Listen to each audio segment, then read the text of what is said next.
Hello friends, welcome to learning insight. Social case work का कुछ important MCQ है जो इस वीडियो में मैं डिस्कस करूंगा। एंड ये सभी एमसीक्यू जो है आपका यूजीसी नेट जेआरएफ एग्ज़ाम की प्रिपरेशन के लिए बहुत ही इंपॉर्टेंट रहने वाला है। क्योंकि मैंने जब यूजीसी नेट जेआरएफ एग्ज़ाम दिया था उसके बाद मुझे रियलाइज़ हुआ ये जो एमसीक्यूज़ मेरा पास था, जो मैंने प्रिंट आउट किया था क्वेश्चन, सो ये सभी एमसीक्यूज़ बहुत ही इंपॉर्टेंट था, बहुत ही कॉमन भी आता है, तो और नॉलेज आपका हो जाता है, इस फील्ड में पूरा नॉलेज होता है। तो इस वीडियो में मैं 15 एमसीक्यू डिस्कस करूंगा, बाकी और भी वीडियो बनाते रहूँगा अगर आप इस सीरीज़ को पसंद कर रहे हैं तो मैं सभी नोट्स जो है उसे आपके साथ वीडियो में प्रोवाइड कर दूंगा। सो फर्स्ट स्टार्ट कर लेते हैं। यहाँ पे आप देखो कि फर्स्ट क्वेश्चन जो है social diagnosis was written by, यानी ये बहुत ही कॉमन क्वेश्चन है। सोशल डायग्नोसिस किसके द्वारा लिखा गया? वो मैरी रिचमंड के द्वारा लिखा गया था। एंड ये जो लिखा गया था आपका 1917 में लिखा गया था। देन नेक्स्ट क्वेश्चन देखो आप, the art of untangling the personality to make an individual to adjust to his environment is called. So एक स्किल होता है जो sort out, untangling means sort out करना या तो कुछ सुलझाना। Okay, the skill of untangling means sort out the personality to make an individual to adjust his environment means किसी क्लाइंट को, आपको पर्सनैलिटी को सुलझाना एंड इसको सुलझा के उसका सॉर्ट आउट कर देना एंड देन उसको एडजस्ट करना उसके एनवायरनमेंट के साथ, सोशल एनवायरनमेंट के साथ। इसको क्या किया जाता है? तो इसको basically social case work process में ये आता है कि आपको क्लाइंट के प्रॉब्लम को सॉल्व करना एंड देन क्लाइंट का पर्सनैलिटी को एडजस्ट करना, कॉपिंग मैकेनिज्म डेवलप करना सो दैट ही और she can adjust with his और हर सोशल एनवायरनमेंट। सो बेसिकली ये एक डेफिनेशन है and that definition was given by Watson के द्वारा ये डेफिनेशन दिया गया था।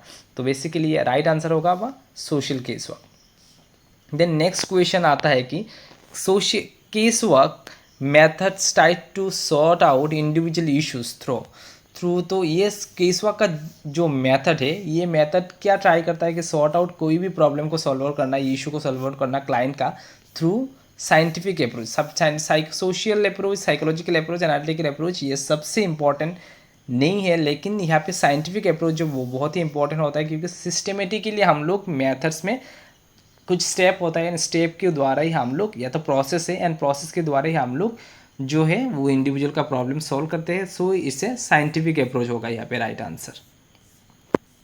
Then which is not an objective of social case work. Social case work का कौन सा यहाँ पे ऑब्जेक्टिव नहीं है? बेसिकली सोशल केस वर्क का ऑब्जेक्टिव्स क्या क्या होता है?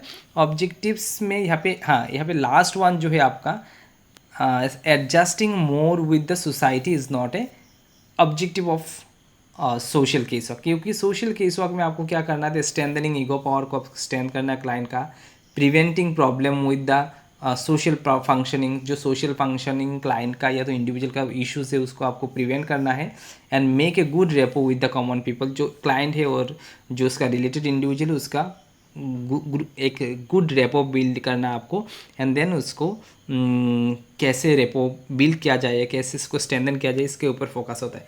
सो सोसाइटी को पूरा सोसाइटी को साथ एडजस्ट करना ये हमारा सोल्यूशन नहीं है, तो ये एक ऑब्जेक्टिव नहीं है। बेसिकली ऑब्जेक्टिव क्या होता है कि आपको फाइंड आउट प्रॉब्लम को फाइंड आउट करना है, understand and solve the problem, internal problem of the client, rapport building करना आपका टास्क में आता है, आपको ऑब्जेक्टिव्स में आता है। आपका ईगो, स्ट्रेंथनिंग ईगो पावर वो भी आपका आता है, preventing of social functioning, problem in social functioning ये भी आता है, development resources, development internal resources ये सब भी आता है। But adjusting more with society ये आपका ऑब्जेक्टिव नहीं होगा सोशल केस वर्क का।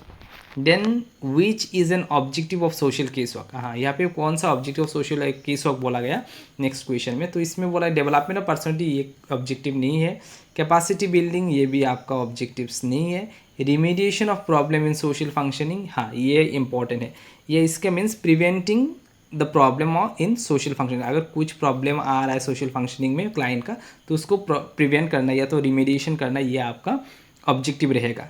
सो interdependency of client and case worker ये भी नहीं है, एक दूसरे को डिपेंडेंट नहीं करना है हमें जस्ट प्रिवेंट करना है problem so that social functioning is not affected of the client. Then यहाँ पे एक असर्शन दिया गया, client and case worker are interdependent. Assertion बहुत ही इंपॉर्टेंट होता है एग्जाम के लिए, क्योंकि यहाँ पे इजी होता है मार्क्स स्कोर करना, बट बहुत लोग गलत कर देते हैं, तो इसको थोड़ा अच्छे से पढ़ लेना। यहाँ पे फर्स्ट जो सेंटेंस दिया गया, असर्शन दिया गया, client and case worker are interdependent, ये बात बिल्कुल सही नहीं है। दोनों इंडिपेंडेंट भी हो सकते हैं, इंटरडिपेंडेंट नहीं है। केस वर्कर रिलेशनशिप में हैव थेरापेटिक वैल्यू, हाँ केस वर्कर जो हो ट्रीटमेंट वैल्यू देता है, तो ये relationship basically purposeful and treatment level value देता है, तो ये स्टेटमेंट जो है, रीज़न जो है वो करेक्ट है। सो यहाँ पे राइट आंसर होगा A is not correct and R is correct, क्योंकि ये थेरापेटिक वैल्यू के लिए केस वर्कर का रिलेशनशिप होता है। देन नेक्स्ट क्वेश्चन जो है, accuracy of empathy in social case work is a component, ये बेसिकली एक कंपोनेंट होता है एक्यूरेसी जो होता है। सो यहाँ पे बोला गया कि आपका क्या बोला गया, एक्यूरेसी ऑफ एम्पैथी। एम्पैथी आपको पता है कि आपका जो ये बेसिकली मीन्स होता है कि things positively in others point of view. So दूसरे का जो फीलिंग्स है वो समझना, रियलाइज़ करना, ये होता है एम्पैथी। ओके, सो बेसिकली ये जो होता है ये एक कंपोनेंट होता है केस वर्क, एंड बहुत ही इंपॉर्टेंट कंपोनेंट होता है केस वर्क का, कि एम्पैथाइज करना, प्रॉब्लम को रियलाइज़ करना, कैसा प्रॉब्लम क्लाइंट फील कर रहा है। So accuracy of empathy in social case work is a component, not a object, not a nature, not a character. Okay, then next question is, principle of social casework is described by, principal of social case work किसके द्वारा describe किया गया है। यहाँ पे जितना option है इसमें आपको राइट देना है। सो ये राइट आंसर होगा, विस्टिक के द्वारा ये case principal of social case work दिया गया था, एंड उन्होंने 7 प्रिंसिपल दिया था। क्या क्या प्रिंसिपल था, ये जो प्रिंसिपल था वो आपका था principle of individualization, principle of purposeful expression of feeling, individualization, purposeful expression of feeling, control, emotional involvement, then acceptance, then आपका था non judgmental attitude, and then client self determination, and then last confidentiality. So ये सभी जो था वो विस्टिक के द्वारा दिया गया था, principles of social case work. 7 याद रखना आप, 7 प्रिंसिपल दिया गया था उनके द्वारा। विच is not a principle of social case work, यहाँ पे कौन सा प्रिंसिपल नहीं है सोशल केस वर्क का। So non judgmental attitude is a principle of social case work, acceptance is a principle of social case work, confidentiality is also a principle of social casework, but authority is not a principle of social casework, because authority means क्या होता है, आप किसी चीज़ में capacity to handle the situation, और तो किसी ऑथराइज करना किसी चीज़ों के ऊपर, वो आपका डिसीजन मेकिंग करना, तो ये सब ऑथोरिटी प्रिंसिपल नहीं होता है सोशल केसवर्क का। ठीक है, then next question, which is not a principle of social case work. यहाँ पे फिर से कुछ सेम क्वेश्चन दिया गया है, तो अच्छा ये रिपीट हो रहा है मेरा। Then next question, understanding the qualities of each client and using different method towards better adjustment is individualisation. ये इंडिविजुअलाइजेशन होगा क्योंकि क्लाइंट का कुछ चीज़ों को समझना अच्छे से, qualities, using different methods to our better understanding is a individualisation. किसी चीज़ के बारे में समझने के लिए, क्वालिटी समझने के लिए क्लाइंट का, वो आप डिफरेंट टेक्निक यूज़ करते हो, एंड इसको बोलता है individualisation. So confidentially acceptance and purposeful expression is a different thing. Accept करना क्लाइंट एज ही और शी इज़, कॉन्फिडेंशियल मीन्स किसी चीज़ों को प्राइवेसी मेंटेन करना, एंड देन यहाँ पे purposeful expression of feelings means आपका जो एक्सप्रेशन होगा, ओपिनियन होगा, वो पर्पसफुल होना चाहिए, वही है पे। देन नेक्स्ट क्वेश्चन यहाँ पे बोला गया कि recognition, the recognition of client is telling his negative feeling. हाँ, जब क्लाइंट आपका कोई नेगेटिव फीलिंग एक्सप्रेस कर रहा है, एंड आप वो आइडेंटिफाई करते हैं, रिकॉग्नाइज करते हैं, तो उसको बोलते हैं पर्पसफुल एक्सप्रेशन ऑफ फीलिंग। ठीक है, purposeful expression of feeling. The next question, अच्छा फिर से ये रिपीट क्यों हो रहा है। हाँ, देन नेक्स्ट क्वेश्चन आपका आता है, respecting the oath and dignity of individual is the case work principle. So respect करना dignity of the individual in case work is the principle of acceptance. Accept करना means as the client he और she is, जैसे भी हो client उसको accept करना, उसका dignity को आपको एक्सेप्ट करना, रेस्पेक्ट करना, ये होता है केस वर्क प्रिंसिपल, एंड इसको बोलता है acceptance. The next question, dash is the ethical obligations of a casework. Confidential is a ethical matter. हाँ, क्योंकि यहाँ पे आप confidentially break भी कर सकते हो, but it should not be broken. That's why say ethical responsibility of the caseworker should not break the ethical confidentiality of the client. So ethical obligation of a case worker is a confidentiality. Now next question, the initial stage of case of process is, हाँ कौन सा process सबसे initial होता है? Intake. Intake means client का first interview होता है या तो फर्स्ट रजिस्ट्रेशन होता है, वो इनटेक होता है. तो intake is the initial process of social case. जब स्टार्ट होता है. स्टडी मीन्स आप जब ले लेते हो क्लाइंट को, इनटेक कर लेते हो, मीन्स एडमिशन दे देते हो या तो रजिस्टर कर लेते हो, देन स्टडी करते हो उसका प्रॉब्लम को, देन डायग्नोसिस करते हो उसका प्रॉब्लम को आपको डायग्नोसिस करना है कि क्या इश्यूज़ है उसका, एंड देन उसको ट्रीटमेंट प्रोवाइड करते हैं, एंड देन फाइनली उसका इवैल्यूएशन एंड टर्मिनेशन आता है. द नेक्स्ट क्वेश्चन यहाँ पे, the highly therapeutic and powerful tool of social worker is. So कौन सा यहाँ पे टूल है जो highly therapeutic treatment level and powerful tool है सोशल वर्कर का? So sympathetic listening, reassurance, judicious stroking, all the above. So all the above are the highly therapeutic and powerful tool. ये सभी tool, listening, reassurance, judicious stroking, ये सभी जो है वो एक पावरफुल टूल है जो आपका सोशल वर्कर को यूज़ करते हैं अपना ट्रीटमेंट के टाइम पे या तो डायग्नोसिस टाइम पे, and hold the process. Now next question, the concern with the explanation of life history of the client problem. इसको क्या बोलते हैं? जब किसी चीज़ के ऊपर आप या तो लाइफ हिस्ट्री के ऊपर, क्लाइंट का लाइफ हिस्ट्री के ऊपर आप एक्सप्लेनेशन मांगते या तो कंसर्न होते, तो ये सब प्रॉब्लम को आप कौन सा लेवल में डायग्नोसिस कर रहे हैं? इटोलॉजिकल डायग्नोसिस बोलते हैं. सो इन सभी डायग्नोसिस को आपको पता होना चाहिए. डायनामिक डायग्नोसिस मीन्स क्या होता है? डायनामिक में आप करंट प्रॉब्लम को स्टडी करते हो. क्लिनिकल में क्या होता है? क्लिनिकल में आप बेसिकली किसी का माल एडजस्टमेंट या तो माल फंक्शनिंग को आइडेंटिफाई या तो नेचर ऑफ सिकनेस या तो नेचर ऑफ प्रॉब्लम के बारे में स्टडी करने के लिए आप क्लिनिकल एग्जामिनेशन करते हो.